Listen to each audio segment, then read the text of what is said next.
The fluorescent lights buzz overhead as Jake Thompson guides his mop across the marble floor of Sterling Technologies' 40th floor. The corporate tower stands silent at 2 in the morning, its glass walls reflecting the scattered lights of Seattle below. His weathered hands grip the handle with practiced efficiency, each stroke methodical, purposeful, the way his drill sergeant taught him to clean his rifle 15 years ago. A soft sound breaks the silence. Jake freezes. His trained ears catch what others might miss, a quiet sob echoing from the corner office. The nameplate reads, Victoria Sterling, Chief Executive Officer, in elegant gold lettering. Light spills from beneath her door, despite the late hour. He's seen her working these impossible hours for months, but never heard her cry. His heart pounds as he debates whether to investigate. Janitors don't disturb executives, especially not at this hour. But the sound comes again. Vulnerable, defeated, and Jake's protective instincts override his position on the social ladder. He knocks gently. Ms. Sterling, everything okay? Before we continue with Jake's story, I want you to know that this tale explores the hidden strength found in unexpected places. Sometimes, the most powerful person in the room isn't the one with the corner office. If you believe that true worth comes from character rather than status, you're going to love what unfolds next. Victoria Sterling looks up from her phone screen, mascara streaking down her cheeks. The threatening message glows like poison on the display. I'm sorry. I didn't realize anyone was here. Jake steps into the doorway, his janitor's uniform a stark contrast to her tailored suit. Something in her eyes, fear mixed with exhaustion, triggers his long dormant protective instincts. Ma'am, I don't mean to intrude, but you seem upset. She hesitates, then holds up the phone. The message reads, You can't hide from me forever, Victoria. I know where you work, where you live. We're not finished. My ex-boyfriend, she whispers. Her voice cracks with the admission. Derek Williams. He won't accept that it's over. Jake's eyes scan the message, his mind automatically cataloging threat patterns. The language suggests escalation, personal knowledge, surveillance capability. How long has this been going on? 3 months, ever since I broke up with him. Victoria wipes her eyes, embarrassed by her vulnerability in front of the cleaning staff. The police say they can't do anything unless he physically threatens me. Ma'am, with respect, this is a physical threat. Jake's voice carries a gravity that makes her look at him differently. He's establishing dominance, testing your responses, building psychological pressure before escalation. Victoria stares at him. How does a janitor know tactical terminology? Were you in law enforcement? Jake's jaw tightens. Memories flash like lightning. Desert heat, gunfire, brothers in arms who never made it home. Something like that, ma'am. Before Victoria can probe further, Jake's phone buzzes. Emma's name appears on the cracked screen, alongside a text from Mrs. Patterson, her teacher. Emma had another asthma attack at the sleepover. Picked her up early. She's asking for you. His blood runs cold. Emma's attacks have been getting worse, and the new medication costs $800 per prescription, money he doesn't have. I'm sorry, Ms. Sterling. I need to go. My daughter needs me. Of course. Victoria watches him gather his cleaning supplies with military precision. And Jake? Thank you for listening. He pauses at the door. Something about the way she said his name, not dismissive, not condescending, makes him turn back. Ma'am, change your routes home, vary your schedule, and maybe consider staying somewhere else for a few nights. Then he's gone, leaving Victoria to wonder how her janitor knows counter-surveillance techniques. Jake's modest apartment sits in the Rainier Valley, far from the gleaming towers where he works. The walls are thin, the carpet worn, but Emma's artwork covers every surface like colorful armor against their circumstances. She's asleep on the couch, her inhaler clutched in one small hand, when he arrives home at 3:30 a.m. Mrs. Patterson meets him at the door, the elderly teacher's face creased with worry. "The attack was bad, Jake, worse than usual. She couldn't catch her breath for nearly 10 minutes. Jake kneels beside his daughter, pressing his palm to her forehead. Her breathing sounds labored even in sleep. "Did you use the emergency inhaler?" "Of course, but it barely helped." Mrs. Patterson lowers her voice. "Jake, that child needs the new medication the doctor prescribed. This old stuff isn't working anymore." $800. The number burns in his mind like shrapnel. His janitor salary covers rent, utilities, basic food, and Emma's regular medications. Barely. The new prescription might as well cost $8,000. "I'll figure something out." His voice carries the same determination that once carried wounded Marines across hostile territory. "Emma's going to be fine." Mrs. Patterson studies his face.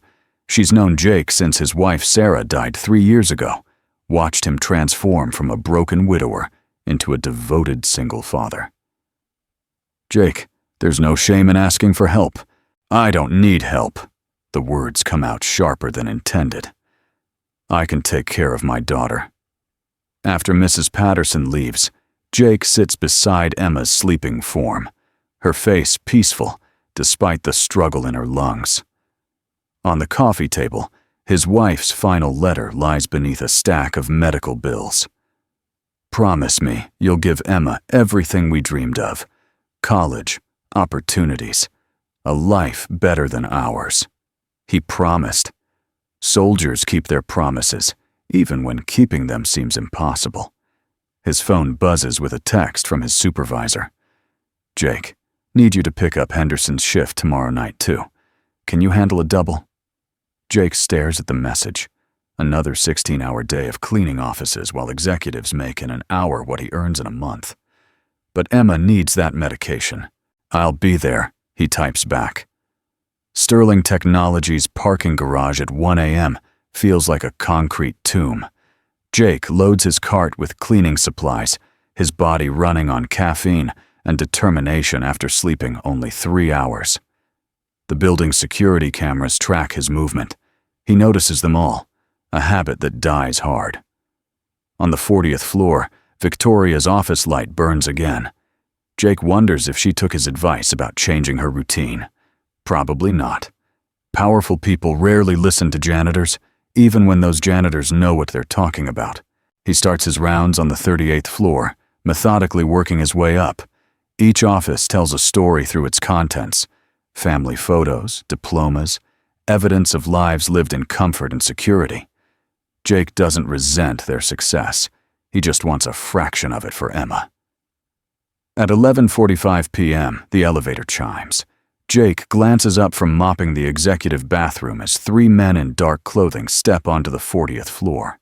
His instincts scream danger. Their movement patterns, the way they scan corners, the bulge under the leader's jacket. Jake abandons his mop and moves toward Victoria's office.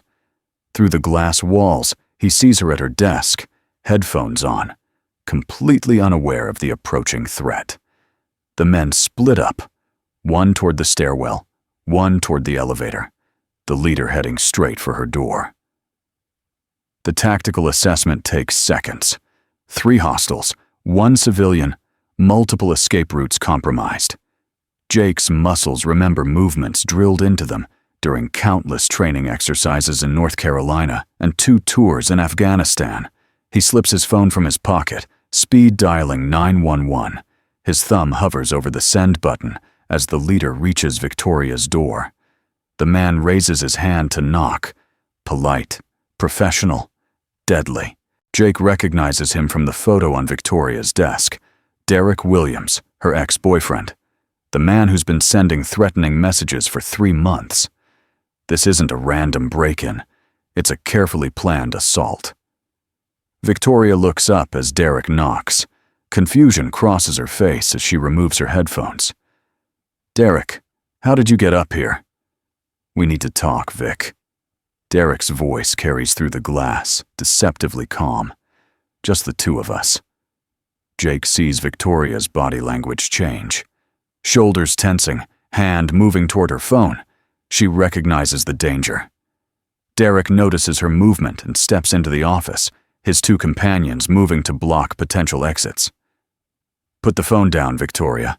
Derek's mask slips, revealing the predator beneath.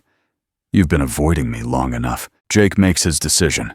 He presses send on the emergency call, then moves. His janitor's cart becomes a weapon as he rams it into Derek's back, sending the man stumbling into Victoria's desk. Years of force reconnaissance training override his civilian identity. "Run!" Jake shouts to Victoria as he spins to face Derek's associates. They're reaching for weapons, but Jake's already moving. The mop handle becomes a staff, striking pressure points with surgical precision. The first man drops, gasping for air. The second draws a knife, but Jake disarms him with a joint lock that would make his old drill instructor proud. Derek recovers, pulling a pistol from beneath his jacket, his face twisted with rage. "You picked the wrong night to be a hero, Janitor." Jake doesn't flinch. He stared down better armed men in worse circumstances. "Drop the weapon. Now!" "Jake, watch out!" Victoria's warning comes as Derek's finger tightens on the trigger. The gunshot echoes through the office. Jake dives left, tackling Derek around the waist as the bullet shatters the window behind Victoria's desk. They crash into the conference table, wrestling for control of the weapon. Jake's military training wars against Derek's desperate strength. The gun fires again. The bullet punches through the ceiling tiles as Jake drives his elbow into Derek's solar plexus. The man gasps, his grip loosening. Jake secures the weapon and rolls away, keeping the barrel trained on all three attackers. "Seattle Police, drop your weapons!" The officers storm onto the floor, guns drawn, tactical lights cutting through the darkness. Jake immediately places the pistol on the ground and raises his hands. Muscle memory from a dozen police interactions in sketchy neighborhoods overrides his adrenaline. "He saved my life," Victoria tells the officers, her voice shaky but clear. "Those men broke in. Jake protected me." Derek struggles to his feet, his perfect hair disheveled, his face contorted with fury. "She's lying. I just wanted to talk to my girlfriend. This psycho attacked us." "Ex-girlfriend," Victoria corrects firmly. She steps beside Jake, her presence lending credibility to his actions. "Derek, we broke up 3 months ago. You've been stalking me ever since." The lead officer, Sergeant Martinez, looks between the armed intruders and the janitor who disarmed them. The evidence speaks clearly. "Ma'am, do you want to press charges?" "Absolutely." Victoria's executive authority reasserts itself. Breaking and entering, assault with a deadly weapon, stalking. Charge him with everything. As the officers cuff Derek and his associates, Derek locks eyes with Jake. Pure hatred burns in his gaze. "This isn't over, Janitor. I know who you are now. I know where you work. You just made a very big mistake."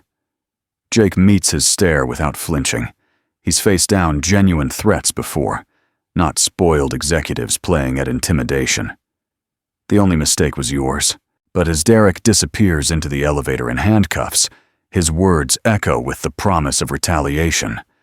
Jake's protective instincts scream that this is just the beginning. Victoria insists on staying until Jake finishes giving his statement. Her hands shake slightly as she pours coffee from her office machine. "I don't understand how you moved like that. Where did you learn to fight?" Jake accepts the coffee, noting her trembling fingers. Adrenaline aftermath, perfectly normal for civilians. "Self-defense classes." That wasn't self-defense. Victoria's executive mind analyzes patterns, inconsistencies. "That was military combat training, professional level." Jake's silence stretches. He's not ready to share those particular ghosts with anyone, especially not his employer's daughter, who could fire him with a phone call. "Ma'am, I should get back to work. The cleaning won't finish itself.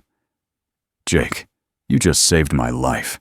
Victoria steps closer, studying his face in the harsh fluorescent light. The least I can do is give you the rest of the night off. I need the hours. The admission slips out before he can stop it.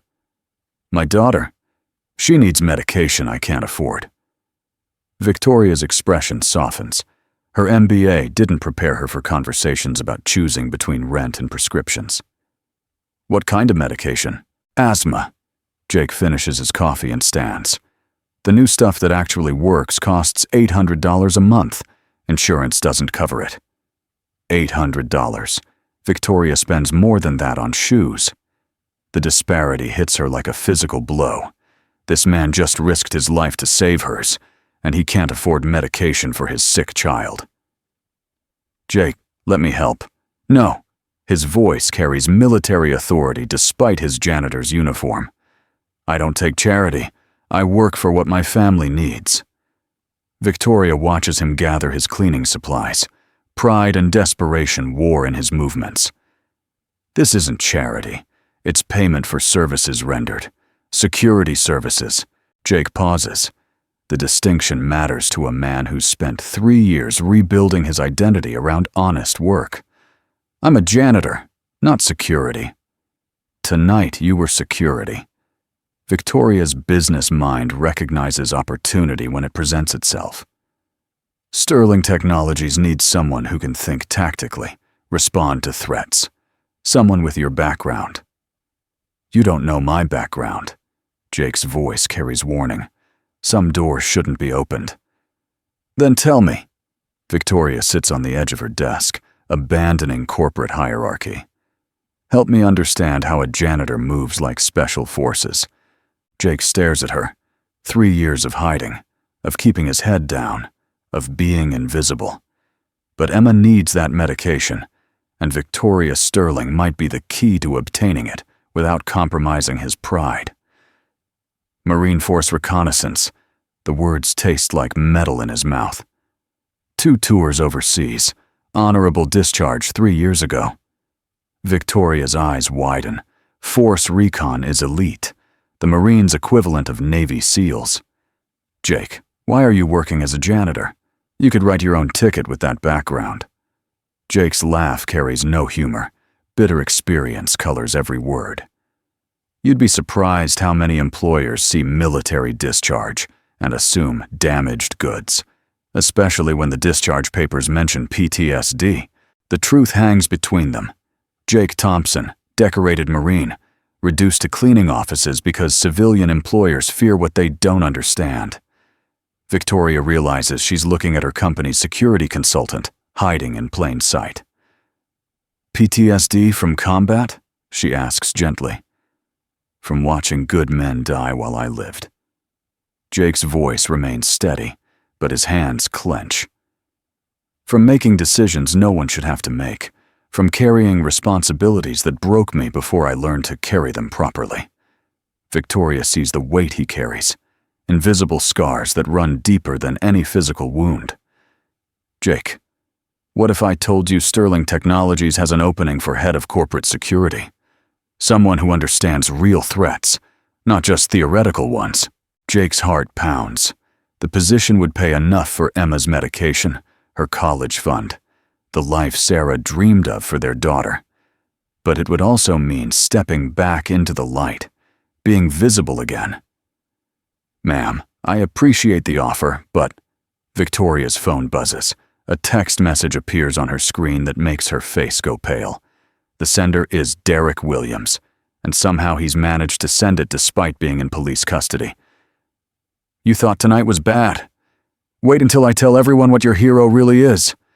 PTSD veteran with a history of violence. How safe do you feel now?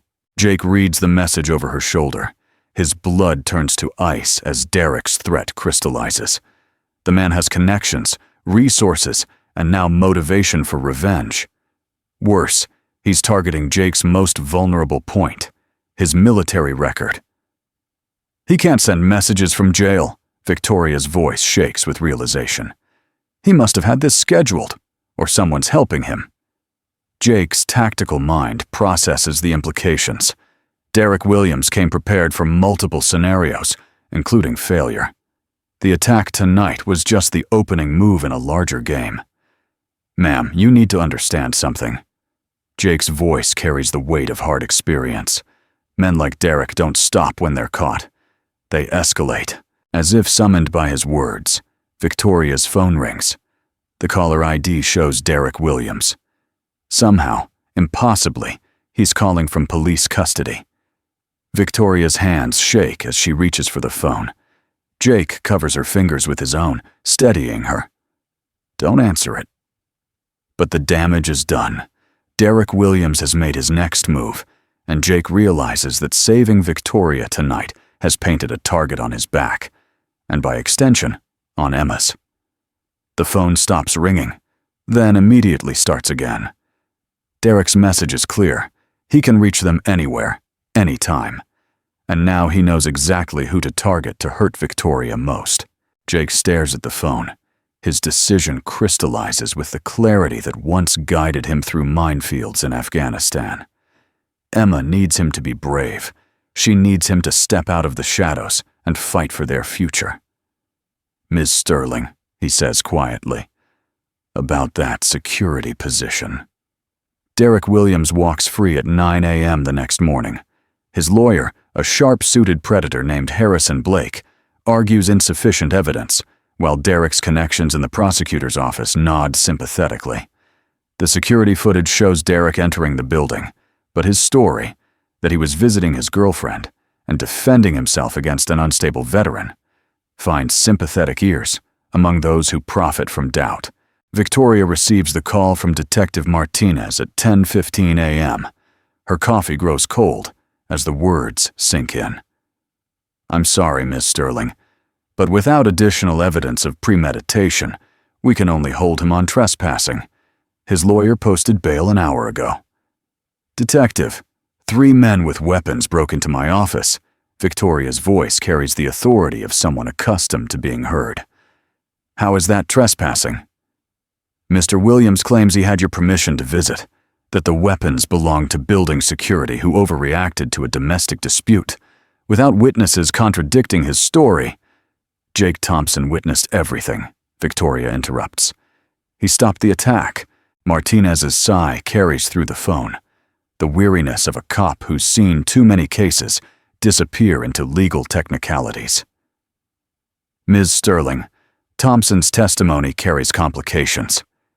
Derek Williams's lawyer has filed a motion questioning his credibility based on his military discharge records." Victoria's blood chills. She remembers Jake's reluctance to discuss his past. "What about his discharge records?" "Post-traumatic stress disorder with documented episodes of aggressive behavior." Martinez reads from the file. "The lawyer's painting Thompson as an unstable veteran who attacked his client without provocation. The systematic character assassination begins immediately. By noon, Derek's lawyer has leaked selective portions of Jake's military records to 3 news outlets. The headlines write themselves: "Troubled veteran attacks, executive and corporate building. PTSD janitor's violent episode raises security concerns. Sterling Technologies employee with military mental health issues assaults visitor." Jake reads the stories on his phone during his lunch break. Each word lands like shrapnel. The articles paint him as a dangerous veteran whose PTSD makes him unpredictable, violent, a liability to civilian employers. They mention his history of aggressive episodes without context. The times he'd intervened to stop domestic violence in his neighborhood. The occasions he'd helped police subdue dangerous suspects. His supervisor, Gary Mitchell, appears at the break room door. The man's face reflects the discomfort of someone forced into an impossible position. "Jake, we need to talk." The conversation unfolds exactly as Jake expected. Corporate liability, insurance concerns, the company's zero-tolerance policy for workplace violence. The fact that Jake saved the CEO's life becomes irrelevant when weighed against potential lawsuits from a triggered veteran. "I'm sorry, Jake." Gary genuinely means it. "You're a good worker, but the board's decision is final. Your employment is terminated effective immediately. Jake cleans out his locker in silence. 15 years of military service, 3 years of perfect attendance, 1 night of heroism, all reduced to a cardboard box of personal effects and a final paycheck that won't cover Emma's next prescription. Emma's asthma attack hits at 3:30 a.m. on Tuesday. Jake wakes to the sound of her struggling to breathe, her small body racked with spasms as her lungs fight for air. The emergency inhaler provides minimal relief. Her lips carry a blue tinge that sends ice through his veins. "Daddy, I can't breathe." Her whisper carries the terror that every parent dreads. Jake scoops her into his arms. His truck engine turns over on the 3rd try as they race toward Seattle Children's Hospital. Emma's breathing grows more labored with each red light. Her small hand clutches his shirt, while he murmurs the same reassurances he once offered wounded Marines. The emergency room doctor, Dr. Sarah Chen, examines Emma with professional efficiency. Her stethoscope reveals the wheeze that Jake has learned to fear. "Her airways are severely constricted. We need to get her on a nebulizer immediately." The treatments help. Emma's breathing stabilizes as medications flow into her lungs. But Dr. Chen pulls Jake aside with the conversation he's been dreading. "Mr. Thompson, Emma needs the new medication we discussed last month." Her voice carries medical authority mixed with genuine concern.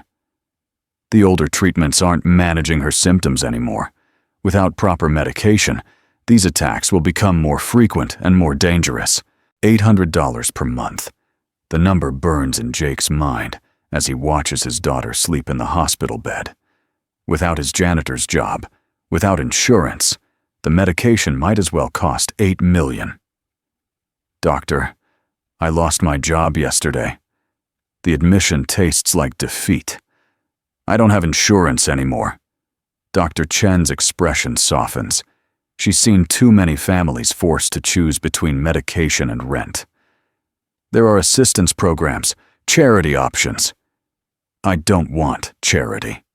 Jake's voice carries the pride that has sustained him through 3 years of struggle. "I want to work for what my daughter needs." "Sometimes accepting help isn't about pride, Mr. Thompson." Dr. Chen's gentle wisdom cuts through his defenses. "Sometimes it's about love." Victoria learns about Jake's firing when she arrives at Sterling Technologies Wednesday morning. The news hits her like a physical blow. Her corner office, still bearing scuff marks from Monday night's violence, feels hollow without the knowledge that Jake is somewhere in the building, quietly keeping everyone safe.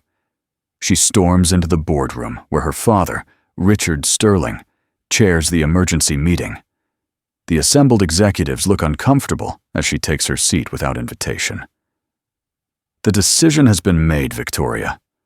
Richard's voice carries the weight of a man who built an empire through decisive action. "We cannot employ someone with documented mental health issues and a history of workplace violence." "Workplace violence?" Victoria's voice rises with indignation. "He saved my life. Derek Williams brought weapons into our building. Jake stopped him." Board member Patricia Whitman adjusts her glasses. The company's legal counsel speaks with measured precision. "The liability exposure is enormous, Victoria. If Thompson has another episode, if someone gets hurt, the lawsuits could destroy us." "Another episode?" Victoria stares at the faces around the table. Comfortable executives who've never faced real danger discussing a war hero like a corporate problem to be solved. "You mean another incident where he protects people from actual threats?" Richard Sterling's patience wears thin. Father and daughter have clashed over policy before, but never this publicly. "Victoria, your emotional involvement is clouding your judgment. Thompson is a janitor with PTSD who attacked a building visitor. The optics alone." "The optics of what? Employing veterans? Giving second chances to people who served their country?" Victoria's voice carries disgust at the boardroom's casual dismissal of Jake's sacrifice. "Jake Thompson earned a Silver Star in Afghanistan. He saved 12 Marines under enemy fire.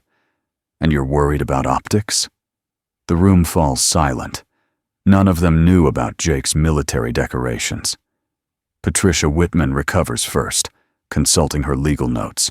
Military service is commendable, but it doesn't negate current psychological evaluations. Her voice remains professionally neutral. The discharge papers indicate a man broken by war who got the help he needed, Victoria interrupts. They indicate someone who recognized his limitations and sought treatment. That shows strength, not weakness. But the board's decision stands.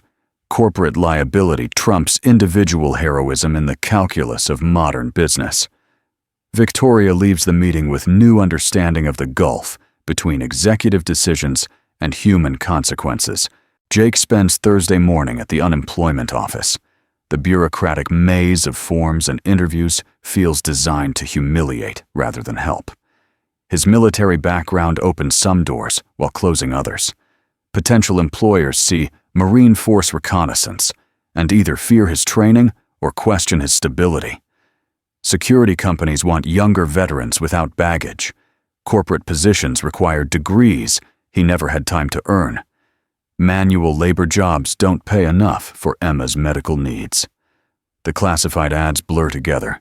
Warehouse worker, restaurant server, retail associate.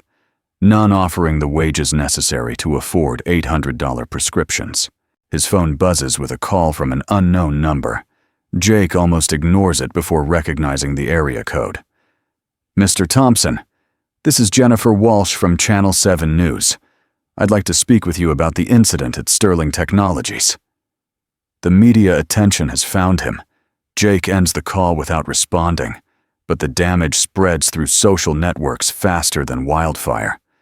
Someone has posted his address online. Reporters begin appearing in his neighborhood, looking for the unstable veteran angle that sells advertising. Emma asks why strangers are taking pictures of their apartment building. Jake struggles to explain concepts like news stories and public interest to an 8-year-old who just wants to breathe normally. Daddy, are you in trouble? Emma's innocent question cuts deeper than any news headline. No, sweetheart. Jake pulls her close, feeling her small body shake with each labored breath. Daddy helped someone, and some people don't understand why. But Jake understands the larger game. Derek Williams's lawyer has orchestrated the media campaign to discredit Jake's testimony before any future trial. By painting Jake as unstable, they neutralize his credibility while creating public sympathy for Derek's victimization. Victoria discovers Jake's true military record through her own private investigation. What she finds contradicts every narrative the media has constructed. Staff Sergeant Jake Thompson didn't leave the Marines due to instability. He left because carrying wounded comrades through enemy fire while calling in medevac helicopters had finally taken a toll that even Marine training couldn't overcome. The Silver Star citation reads like something from a movie. Jake's unit ambushed in Afghanistan's Helmand province. 12 Marines pinned down by coordinated small arms fire. Jake coordinated the defense while treating wounded, carried 3 critically injured men to safety under covering fire, then returned twice more to retrieve others. The 2 Marines who died weren't lost due to Jake's failure. They were killed by sniper fire during the initial ambush before Jake could reach them. The survivor testimonies paint Jake as the reason 11 men came home alive, not the cause of 2 deaths. His PTSD diagnosis came after the 3rd tour, a Marine Corps psychiatrist noting that Jake blamed himself for deaths he couldn't prevent, carried guilt over survival that threatened his long-term mental health. The discharge was honorable, recommended by medical professionals who recognized that Jake needed healing, not more combat. Victoria reads the files in her office Friday afternoon. Each page reveals the gap between Jake's actual service record and Derek Williams's character assassination. The man cleaning her floors had carried wounded Marines through hostile territory. The janitor she'd barely noticed possessed leadership skills that had saved lives under the worst possible circumstances. Her phone rings. Dr. Chen from Seattle Children's Hospital explains Emma's deteriorating condition with medical precision. Ms. Sterling, I hope you don't mind, but Jake listed you as an emergency contact for insurance purposes. Emma Thompson needs immediate treatment with medications her father cannot afford. Victoria's heart pounds. Jake listed her as emergency contact because he has no one else. Doctor, what does she need? $800 per month for the new asthma medication, plus immediate treatment for her current respiratory crisis. Dr. Chen's voice carries urgency. Without intervention, Emma could face respiratory failure. Victoria checks her watch. 4:30 p.m. on Friday afternoon. Doctor, I'll be there in 20 minutes. Seattle Children's Hospital feels different when you're visiting someone else's child. Victoria walks through corridors filled with parents facing impossible choices, children fighting battles no one should fight. She finds Jake in the pediatric ICU, holding Emma's hand while machines monitor her breathing. Ms. Sterling? Jake looks up with surprise and exhaustion. He hasn't slept since Wednesday night. You didn't need to come. Yes, I did. Victoria studies Emma's small face, noting the oxygen cannula and the way her chest works for each breath. Jake, I know about your military record. The real one. Jake's jaw tightens. He's spent 3 years avoiding discussions of Afghanistan, of decisions made under fire, of the weight that nearly broke him. Ma'am, that's not relevant to— It's absolutely relevant. Victoria's voice carries conviction. You saved 12 Marines under enemy fire. You earned a Silver Star for valor in combat. And Derek Williams' lawyer is painting you as unstable because you sought help for trauma. Emma stirs in her sleep. Her small hand squeezes Jake's fingers as if sensing his distress. Jake smooths her hair with infinite gentleness, the gesture revealing the tender father beneath the warrior exterior. Those Marines had families, Miss Sterling. Jake's voice carries 3 years of accumulated pain. They went home to wives and children because I did my job, but 2 others didn't, and I've carried that weight every day since. Victoria sees the truth Derek's lawyers are exploiting. Jake's greatest strength, his sense of responsibility for others, has become his vulnerability. Jake, survivor's guilt isn't the same as instability. Seeking help for trauma shows strength, not weakness. Try explaining that to potential employers. Jake's bitter laugh holds no humor. PTSD veteran with documented episodes of aggressive behavior. That's what they see on paper. Emma's breathing grows labored. The monitors beep with increasing urgency as her oxygen saturation drops. Dr. Chen appears with controlled urgency, adjusting medication dosages while explaining the situation to Jake. Her airways are constricting despite treatment. The doctor's voice remains calm while delivering terrifying news. We need to intubate and place her on mechanical ventilation until the new medication can take effect. Victoria watches Jake's face cycle through terror, determination, and helpless rage. A father watching his child struggle for life while lacking the resources to help her. The man who carried wounded Marines through hostile fire faces his greatest enemy: financial inability to save the person who matters most. Doctor, whatever Emma needs, I'll cover it.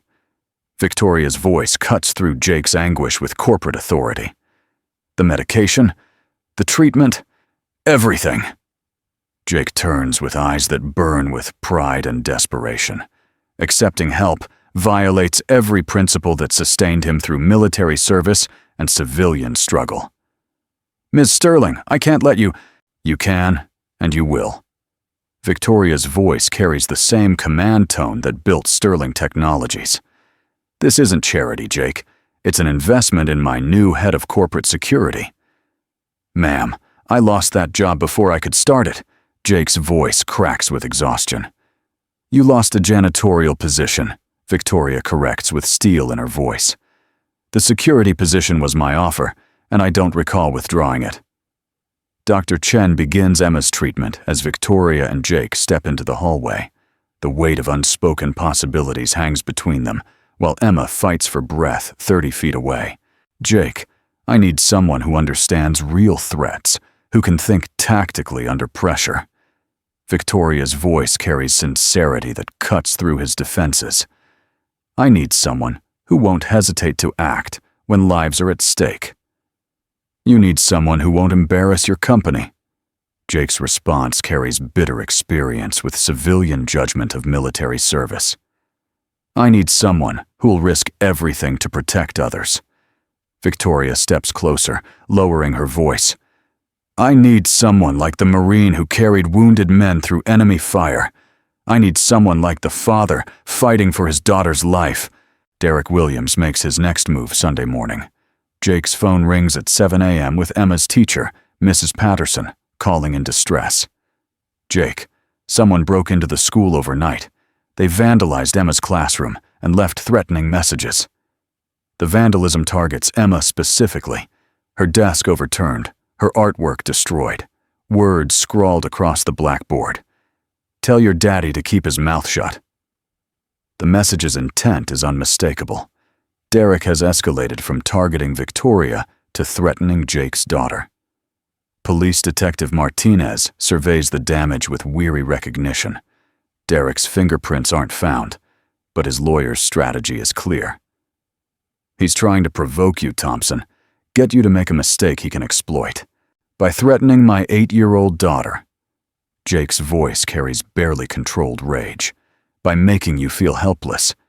Martinez's experience with domestic abusers informs his assessment. Men like Williams need control. When they lose it over their primary target, they expand to secondary victims.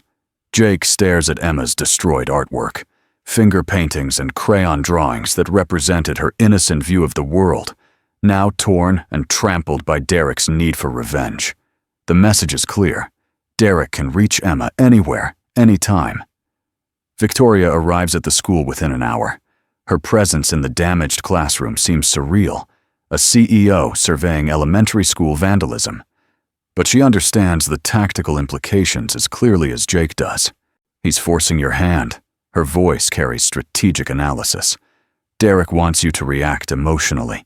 Do something that validates his claims about your instability. He threatened my daughter. Jake's voice holds the edge that once carried across Afghan valleys. In my world, that requires a response.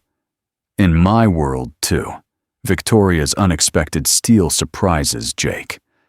But the response needs to be smart, not just strong. Mrs. Patterson appears with Emma's backpack. The elderly teacher's hands shake as she recounts the morning's discovery. Jake, there's something else.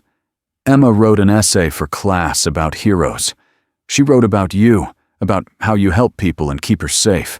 The essay, written in 8-year-old handwriting, describes my daddy the hero, with innocent detail about Jake's military service, his protective nature, his sacrifice for others. Emma's words carry no understanding of PTSD or complicated adult judgments, only a daughter's love for her father. She doesn't know about the classroom yet, Mrs. Patterson explains. I thought you should decide how to tell her. Jake reads Emma's essay with burning eyes, her simple words describing his courage, his kindness, his love for her. In Emma's world, her daddy isn't a damaged veteran. He's the man who chases away nightmares and makes everything safe. Derek Williams will pay for this. Victoria's voice carries corporate determination. No one threatens children. No one destroys a little girl's sense of security. But Jake understands the deeper game. Derek isn't just threatening Emma. He's attacking Jake's identity as a protector. By making Jake feel helpless to defend his daughter, Derek strikes at the core of everything that defines him. Victoria's private investigator, Thomas Reed, delivers his report Monday afternoon. Derek Williams' pattern of behavior extends far beyond stalking Victoria. The man has left a trail of manipulation, financial exploitation, and psychological abuse across multiple relationships and business dealings. 3 restraining orders in 5 years. Reed's presentation unfolds Derek's history with methodical precision. 2 former girlfriends, 1 business partner.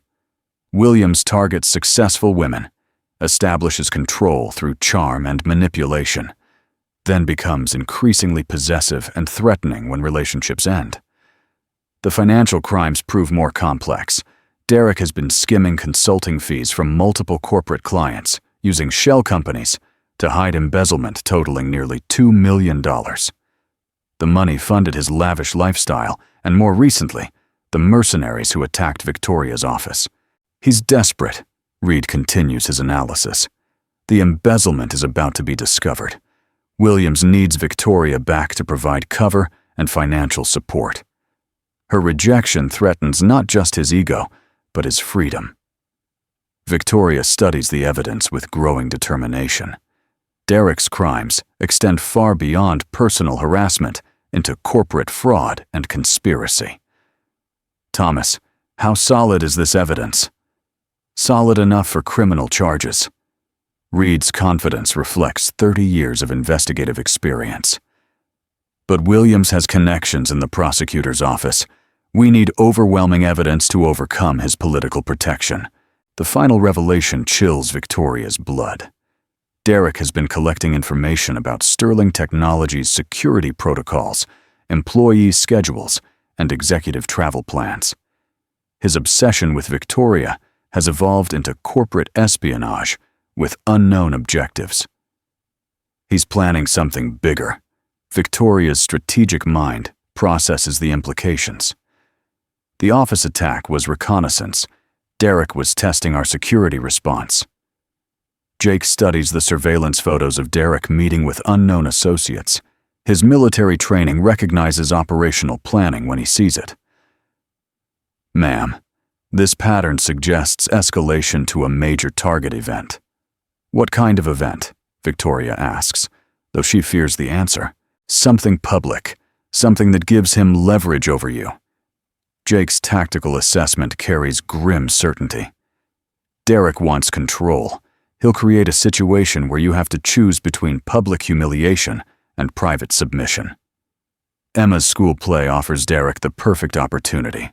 Thursday evening's performance of Annie draws parents, teachers, and community members to Lincoln Elementary's small auditorium.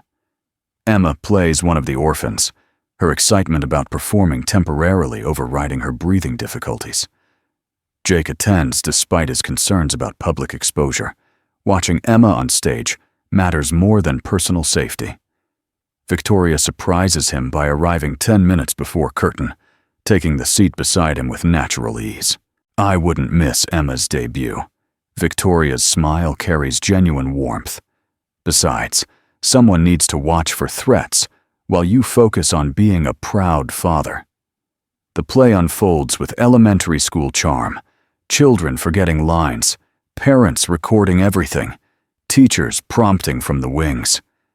Emma's performance as an orphan carries special poignancy. A child who lost her mother, now singing about hope and family, while her father watches with fierce pride. During intermission, Jake steps outside for air. The auditorium's warmth combined with his hypervigilance triggers the claustrophobic anxiety that PTSD sometimes brings. Victoria follows him to the school courtyard, noting his controlled breathing exercises. Crowded spaces? She asks, with understanding rather than judgment. Sometimes, Jake's honesty reflects growing trust. Too many variables to monitor, too many potential threats to assess. My brain doesn't always distinguish between elementary school plays and Afghan villages. The price of staying alive in hostile territory. Victoria's insight surprises Jake. Your mind learned to see danger everywhere because danger was everywhere. Their conversation ends as Derek Williams emerges from the shadows near the playground. He's been waiting for this moment, this opportunity to confront them both in a public setting. 2 associates flank him, not the thugs from the office attack, but professional-looking men who could be mistaken for parents. Victoria, we need to talk. Derek's voice carries forced calm. Alone. We have nothing to discuss. Victoria steps closer to Jake, her body language clear. Actually, we do. Derek signals his associates, who move to block potential exits. See, I've discovered some interesting information about your boyfriend here. Information that might change how you feel about him. Jake's muscles tense. Derek's confident demeanor suggests he believes he holds winning cards. What kind of information? Derek's smile carries predatory satisfaction. The kind that explains why Jake Thompson really left the Marines, why he spent 3 years hiding from his past, why he's really an unstable veteran who shouldn't be around children. The accusation hangs in the evening air. Other parents begin noticing the confrontation as Derek's voice rises with calculated drama. Did you know Jake killed civilians in Afghanistan? Did you know his unit was under investigation for war crimes when he conveniently developed PTSD and ran away? The lies hit Jake like physical blows. Derek's accusations attack the core of his military honor, his sense of identity as a protector rather than destroyer. Around them, parents begin gathering, drawn by the escalating conflict. That's not true. Victoria's voice carries steel. Jake saved lives in Afghanistan. He earned a Silver Star for valor. According to records I've seen, Jake Thompson's unit was responsible for the deaths of 12 Afghan civilians, including children. Derek's fabricated story unfolds with practiced precision. The military covered it up, but I have witnesses, documentation, proof that your hero is actually a war criminal. The crowd of parents grows. Phones appear as people begin recording the confrontation. Derek has orchestrated this moment perfectly. Jake, trapped between defending himself and protecting Emma's reputation at her own school. Jake's breathing becomes controlled, measured, the techniques Dr. Morrison taught him for managing PTSD episodes. Derek, you're a liar and a criminal. This ends now. Does it? Derek's confidence peaks as his plan reaches fruition. Because unless Victoria destroys the evidence against me and returns to our relationship, everyone will know the truth about her dangerous boyfriend. Everyone will know she's dating a child killer. The auditorium doors open. Children pour out for the second intermission, Emma among them. She spots Jake and Victoria immediately, running toward them with excitement about her performance. "Daddy, did you see me sing?" Derek's presence barely registers until she notices the tension.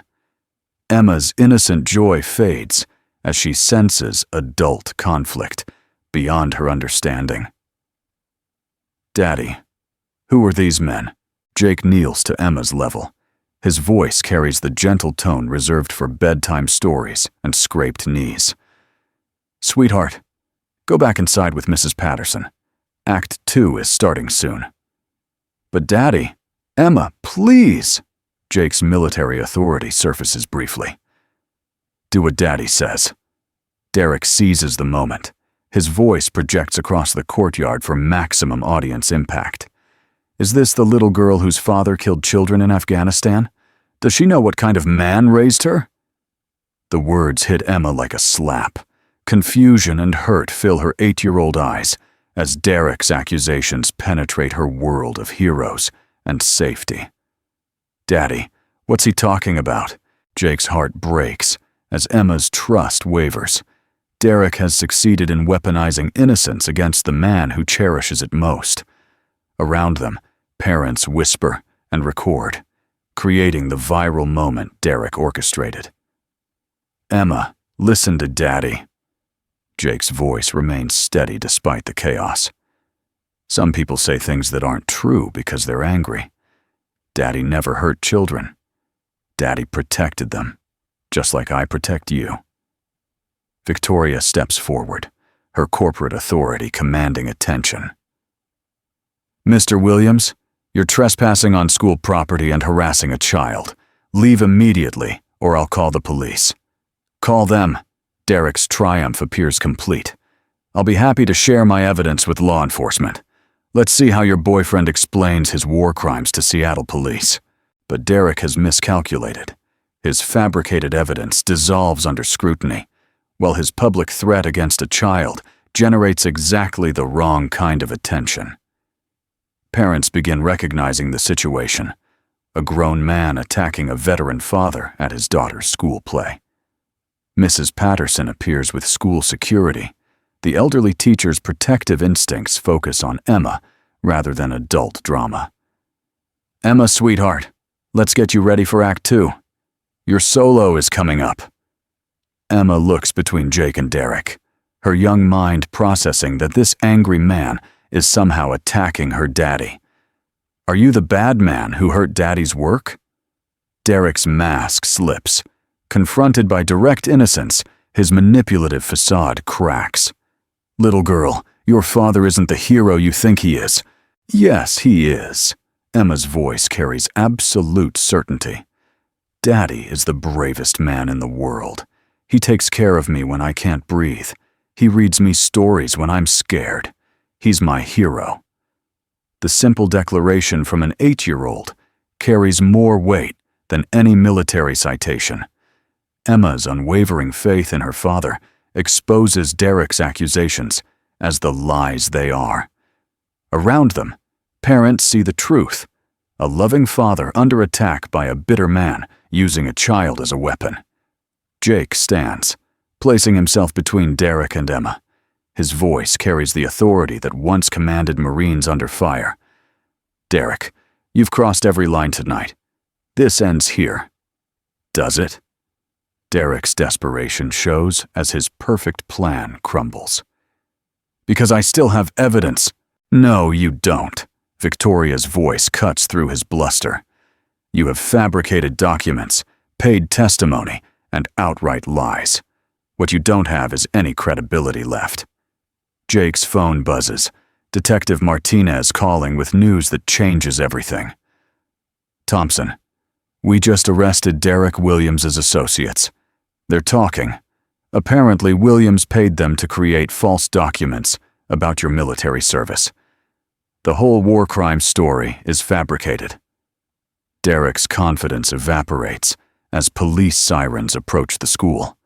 His carefully orchestrated plan collapses under the weight of his own desperation. The associates, who were supposed to provide credibility, have become witnesses against him. This isn't over. Derek backs toward the parking lot as officers enter the courtyard.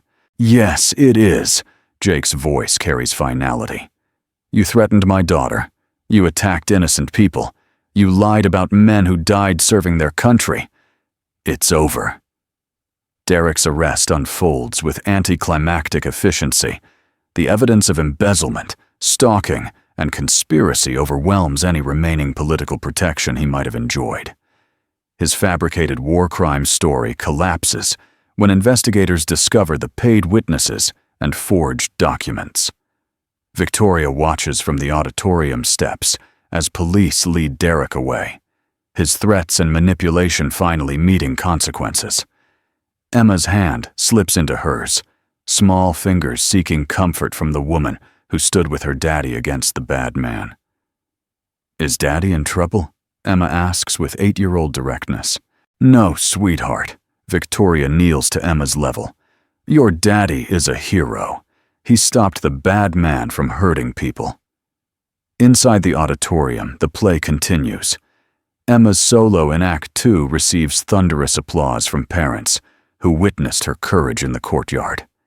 Jake watches from the front row, tears streaming down his face as his daughter's voice fills the space with hope and innocence restored. After the performance, the school principal, Dr. Williams, approaches Jake with surprising news. "Mr. Thompson, the school board has been following tonight's events. We'd like to offer you a position as our new security coordinator. Your background in protection and your obvious dedication to children make you perfect for the role." The offer carries symbolic weight beyond salary. Validation from the community that his military service represents strength rather than liability. Jake accepts with handshake that feels like coming home after years of wandering. Victoria finds Jake in the parking lot after Emma falls asleep in his truck. The adrenaline of the evening gives way to quiet relief as parents drive away with their children safe. "The security coordinator position is perfect," Victoria says, "but my offer still stands if you change your mind." Jake studies her face in the streetlight. 3 weeks ago, she was the untouchable CEO he glimpsed through office windows. Tonight, she stood beside him against threats, protected his daughter, believed in his honor when others questioned it. "Ms. Sterling, Victoria." Jake's voice carries new confidence. "Would you like to have dinner sometime? When Emma's feeling better?" Victoria's smile lights up the parking lot. "I'd love that. But only if Emma can join us. I have a feeling she and I are going to be great friends." Their first kiss happens 6 weeks later, after Emma's school Christmas concert. Victoria officially joins their small family circle as the woman who chose love over status, who saw worth where others saw only problems. 6 months later, Jake Thompson wears the uniform of Sterling Technologies' chief security officer. His military bearing and protective instincts have transformed the company's safety culture while providing employment opportunities for other veterans. The corner office displays his silver star beside Emma's latest artwork. Symbols of service and love sharing equal space. Emma's health has stabilized with proper medication and care. Her laughter fills Victoria's penthouse apartment, where she now spends weekends, calling Victoria Aunt Vic, with the easy acceptance of childhood. The photo on Jake's desk captures their attendance at the Memorial Day ceremony at Arlington West. Emma placing flowers on symbolic graves, while Jake and Victoria honor the fallen together. Emma wears a t-shirt reading, "My daddy is a hero," not because others finally recognize it, but because she never doubted it. Derek Williams received 8 years for embezzlement, stalking, and conspiracy. His conviction included restitution that funded scholarships for children of veterans.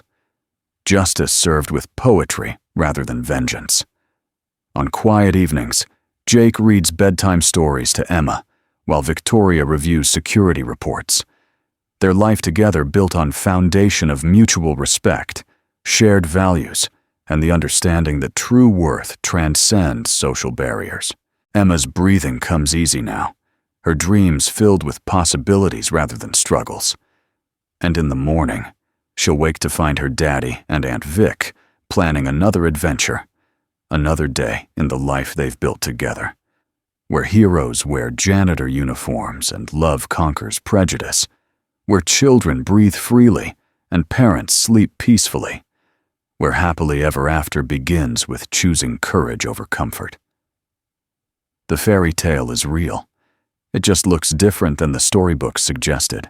2 years later, Jake stands before a conference room filled with corporate executives from across Seattle. His presentation on integrating veteran talent in corporate security draws attention from companies seeking to bridge the gap between military service and civilian employment. Victoria watches from the back row, her pride evident as her husband, they married quietly last spring, transforms his personal struggle into systemic change. "Veterans don't need charity," Jake tells the assembled leaders. His voice carries the authority of experience.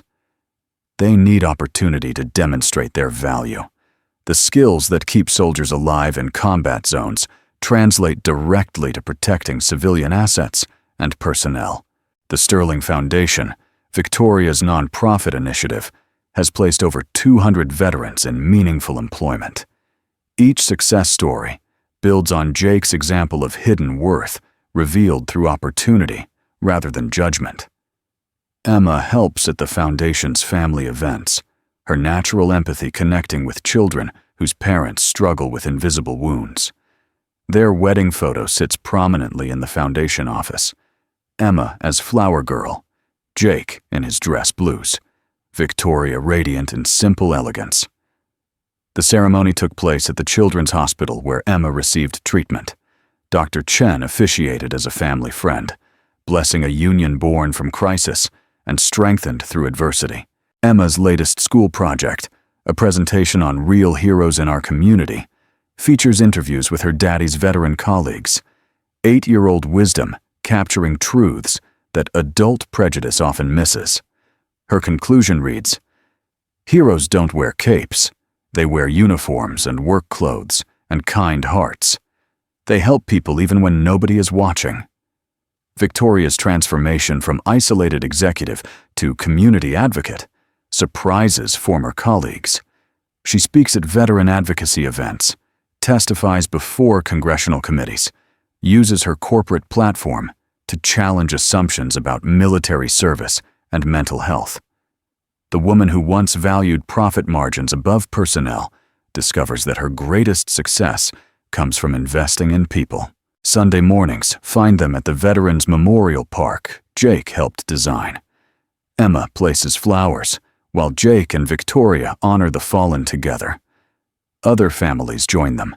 Employees from Sterling Technologies, veterans from the Foundation, community members whose lives intersect through shared commitment to service and sacrifice. Emma's asthma remains manageable, her energy now channeled into piano lessons, soccer practice, and volunteer work at the local animal shelter. She speaks with the confidence of a child who knows she's loved unconditionally. Her questions about Daddy's military service answered with age-appropriate honesty that builds understanding rather than fear.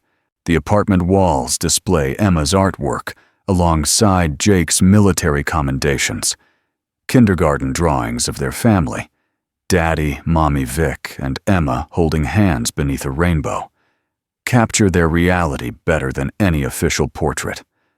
Their story continues, love letters written in daily choices, heroism expressed through ordinary devotion, fairy tales proven real through the simple truth that character transcends circumstance, that hope conquered fear, and that sometimes the janitor really does save the princess, while she saves him right back.